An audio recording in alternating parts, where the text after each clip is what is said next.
I was rushing through downtown Manhattan on what seemed like an ordinary Tuesday morning, my mind preoccupied with the presentation I had to give at work in less than an hour.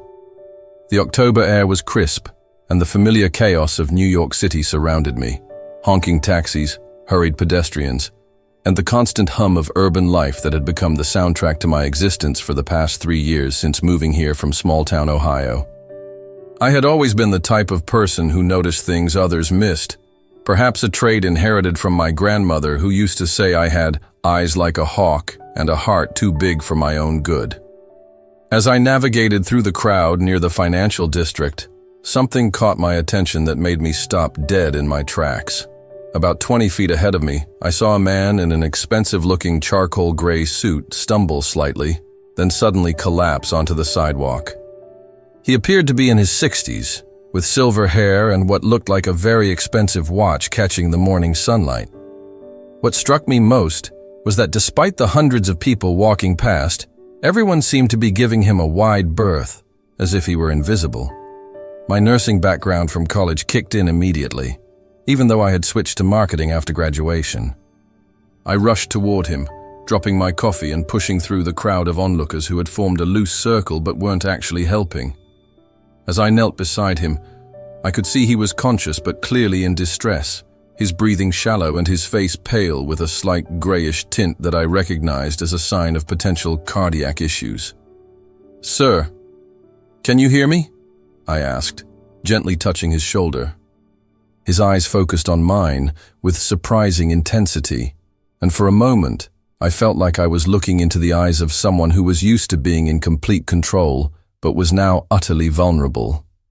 He nodded weakly, and I noticed his hand was clutching his chest. Without hesitation, I pulled out my phone and dialed 911, while simultaneously checking his pulse and trying to keep him calm and conscious until help arrived. Block 2.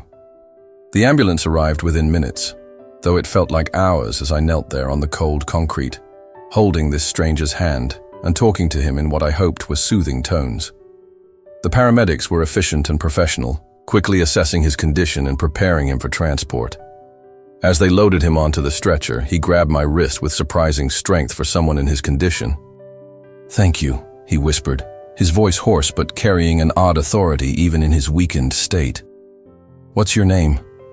Sarah Mitchell," I replied, squeezing his hand gently. He nodded slowly as if committing it to memory, before the paramedics wheeled him toward the ambulance. One of the EMTs asked if I was family, and when I explained I was just a passerby who had stopped to help, they thanked me for my quick thinking and responsible first aid. After the ambulance disappeared into the traffic, I stood there for a moment, still somewhat shaken by the intensity of the experience. The crowd had already dispersed, returning to their busy lives as if nothing had happened. I looked down at my hands, which were still trembling slightly from the adrenaline, and realized I was now late for my presentation. As I hurried toward my office building, I couldn't shake the feeling that there had been something unusual about the man I had helped. It wasn't just his expensive clothing, or the way he carried himself even while incapacitated. There had been something in his eyes that suggested he was someone accustomed to wielding significant power. But in that moment of vulnerability, he had just been a human being in need of help. The rest of my workday passed in a blur. I managed to deliver my presentation, though I found myself distracted, occasionally wondering how the stranger was doing and whether he had made it to the hospital safely. My colleagues noticed I seemed off, but I simply explained that I had witnessed a medical emergency on the way to work. That evening, as I settled into my small studio apartment with a cup of tea, I found myself thinking about the encounter again, unable to put my finger on what had made it so memorable. Block 3. The next morning, I was awakened by insistent knocking at my apartment door. Through the peephole, I could see 2 men in dark suits who looked distinctly official. "Ms. Sarah Mitchell?" the taller man asked, showing identification. "We're with Morrison Security. We'd like to speak with you about yesterday's incident downtown." After checking their credentials, I reluctantly let them in. "Ms. Mitchell, yesterday you assisted a man who had collapsed near Wall Street," one began. "We understand you stayed with him until medical help arrived. Is he okay? What is this about? The man you helped yesterday was Alexander Morrison. Does that name mean anything to you? I searched my memory, coming up empty. Should it? The surprise on their faces was unmistakable. Ms. Mitchell, Alexander Morrison is the CEO and founder of Morrison Industries, worth approximately $47 billion. He's considered one of the most influential people in global finance. My coffee mug nearly slipped from my hands. The vulnerable stranger whose hand I had held was one of the most powerful billionaires in the world. Block 4. As the reality settled in, the security men explained that Alexander Morrison was known in business circles as the Ice King for his ruthless deal-making. His company had holdings spanning 6 continents. Mr. Morrison specifically asked us to find you, one continued. He suffered a mild heart attack, but doctors say your quick response may have saved his life. He wants to see you. My mind raced. Why would someone of his stature want to see me? We existed in completely different worlds. Is this normal? I asked. The men smiled for the first time. In 15 years working for him, we've never seen him request a meeting like this. The ride to Mount Sinai Hospital was unlike anything I'd experienced. A sleek black Mercedes with leather seats that probably cost more than my monthly rent. The VIP floor was elegantly appointed, more like a high-end hotel than a medical facility. Morrison's suite was stunning, with floor-to-ceiling windows offering panoramic views of Manhattan. He was sitting in a leather armchair, wearing expensive pajamas and a silk robe, looking much better than the previous day. Ms. Mitchell, he said, standing slowly and extending his hand. Thank you for coming. Block 5. I want you to understand something, Morrison said, settling back into his chair. What you did yesterday was remarkable, not because of the medical assistance, but because you chose to help when everyone else looked away. Anyone would have done the same thing, I deflected. His laugh was dry and sad. Based on security footage, approximately 300 people passed by before you stopped. He reached for a file folder. I've had my security team research you. Sarah Elizabeth Mitchell, 26, from Ohio. Nursing degree, but works in marketing. What I found was interesting. Someone well regarded by everyone who knows you. I'm not sure why that would interest someone like you. Someone like me operates in a world filled with people who want something from me. Every relationship is colored by what I can provide. It's been so long since I encountered genuine human kindness with no ulterior motive. He walked to the window. Do you know what it's like to have $47 billion? It's isolating. Every person enters my life with an agenda. Yesterday, you helped me without knowing or caring about anything else. His vulnerability surprised me. Beneath all the power and wealth was someone genuinely lonely. There's something else, he continued. I have a proposition for you. I want to offer you a job. Block 6. I don't have qualifications relevant to your business, I said. I'm not talking about a traditional role. I want you to help me remember how to be human. He leaned forward intently. I want you to be present when I make major decisions, to ask questions no one else would dare ask, to remind me that behind every number is a real person. The scope of his proposal dawned on me. You want me to be some kind of conscience consultant? Everyone in my organization thinks like I think. You would bring a completely different perspective, grounded in the real world rather than corporate boardrooms. I don't know anything about running a multi-billion-dollar company. That's exactly why you'd be perfect. The position comes with a salary of $500,000 per year, plus equity that could be worth millions more. The numbers were staggering, but something made me pause. This feels like you're trying to buy something from me.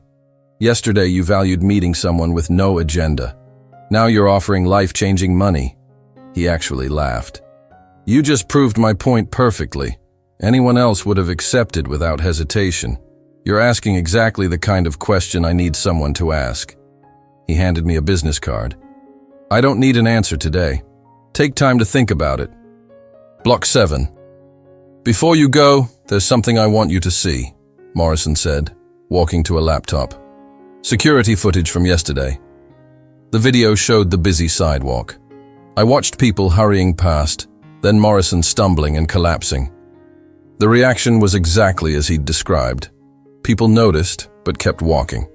Some stepped around him. Others crossed the street. A few slowed, but continued on. After what felt like eternity, I saw myself enter the frame, moving against the flow toward the collapsed figure.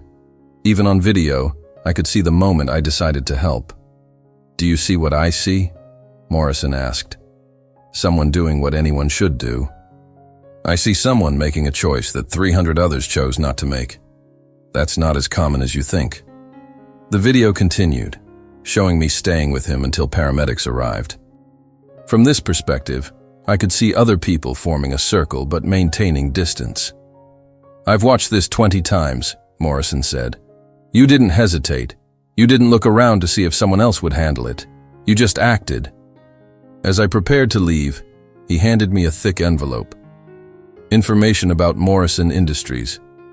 "If you're considering my offer, you should understand what kind of company you might be helping to guide." Block 8. Back home, I spread the envelope's contents across my dining table. Financial reports, company histories, organizational charts, a masterclass in corporate America. Morrison Industries was even larger than I'd realized, with influence reaching into almost every aspect of modern life. What struck me was the disconnect between the company's massive success and the almost complete absence of social responsibility or community impact.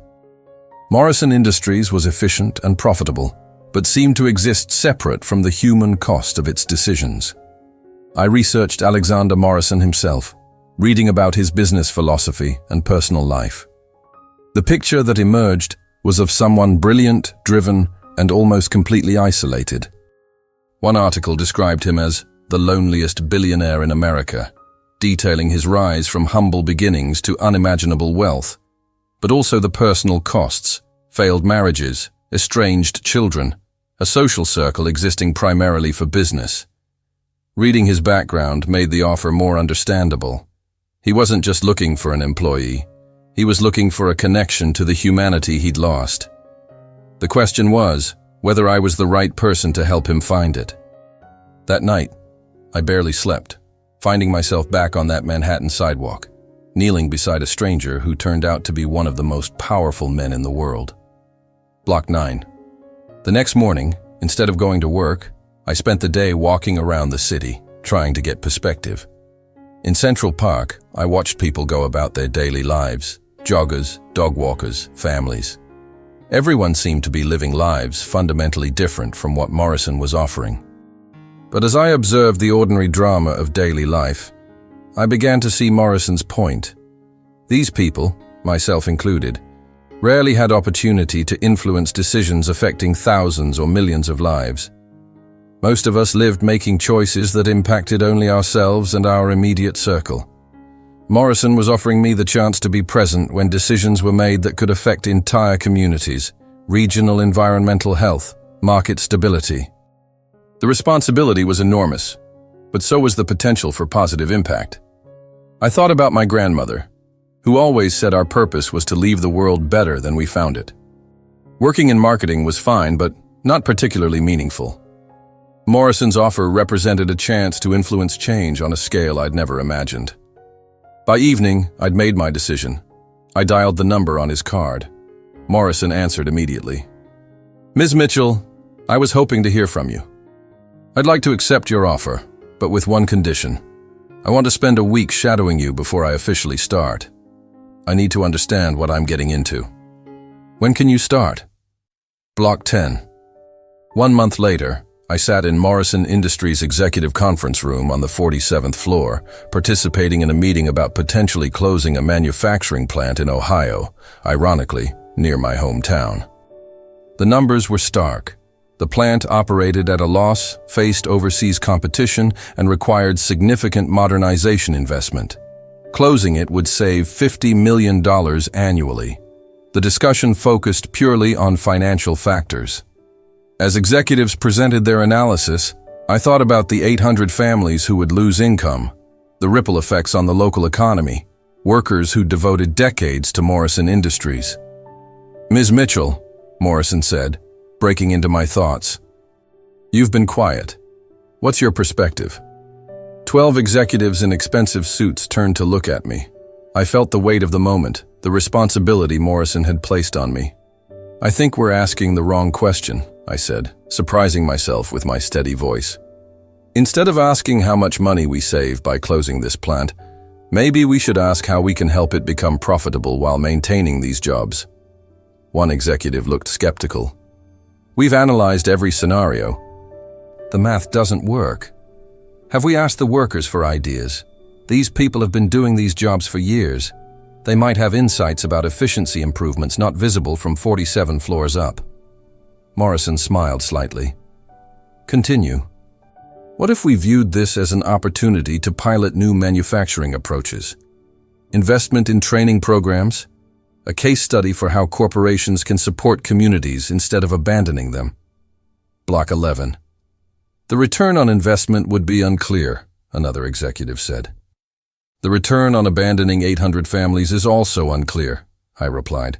"When we factor in unemployment benefits, lost tax revenue, long-term reputation damage, the math becomes more complex." Morrison stood, signaling the meeting's end. "I want detailed proposals for both approaches by Friday. Ms. Mitchell, could you stay?" After the executives left, Morrison asked, "How do you feel about what just happened?" "Terrified," I admitted, "but also energized. A month ago, I never could have imagined having a voice in decisions like this." "And how do you think I did?" I considered carefully. "You listened. You asked for different perspectives. You didn't shut down uncomfortable conversation. That's progress." He nodded thoughtfully. "It's a beginning. Thank you for reminding me that behind every spreadsheet are real people living real lives." Looking out at the city below, I realized Morrison had been right. Sometimes the most powerful people are just human beings who have lost touch with their humanity. And sometimes, all it takes is one person willing to help them find their way back. Block 12. 6 months later, the Ohio plant not only remained open but had become Morrison Industries' most innovative facility, pioneering worker-led efficiency improvements being implemented across all operations. The fearsome billionaire who had collapsed on a Manhattan sidewalk discovered that treating employees as partners rather than expenses wasn't just good for humanity, it was good for business. And I discovered that sometimes the most important qualification for changing the world is simply being willing to see other people as human beings, worthy of compassion and respect. Block 13. The transformation wasn't limited to one plant. Morrison Industries began implementing employee consultation programs across all facilities, environmental sustainability initiatives, and community investment projects. Morrison himself became known not as the Ice King, but as a pioneer in conscious capitalism. Our working relationship evolved into something neither of us had expected, a genuine partnership built on mutual respect and shared values. Morrison had found his humanity, and I had found my purpose. Sometimes, I still think about that October morning when I made a split-second decision to help a stranger. It reminds me that we never know how our smallest acts of kindness might ripple outward, touching lives in ways we never imagined. The man lying on that sidewalk wasn't just a billionaire having a heart attack. He was a human being who needed help. And in helping him, I found my own path to making a difference in the world.